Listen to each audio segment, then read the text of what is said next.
L'Éternel le soutiendra sur un lit de langueur. Tu transformeras tout son lit quand il sera malade. J'ai dit, Éternel, use de grâce envers moi, guéris mon âme. Psaume 41, 3, 4.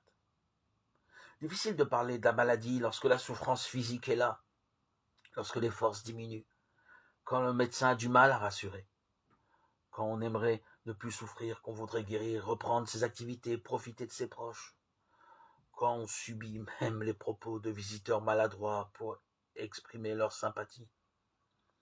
Ceux qui sont malades peuvent trouver dans la Bible des expressions ou des récits qui correspondent à ce qu'ils vivent, à leur appréhension. Dieu aura alors une parole pour leur donner du courage, les consoler. Il ne guérira pas forcément bien qu'il puisse le faire. Il est souverain et n'a pas d'explication à nous donner. Cependant, je trouve dans la Bible des paroles réconfortantes. Quelle que soit l'issue de la maladie, Dieu veut que le malade fasse l'expérience de sa présence et de ses soins. Il est celui qui comprend le mieux la personne qui souffre et qui a le pouvoir de la soutenir. Il y a pourtant une guérison qui peut être certaine, c'est celle de l'âme. Jésus est venu sur la terre comme le divin médecin. S'il a guéri des maladies physiques, il a surtout voulu nous sauver de la maladie mortelle qu'est le péché.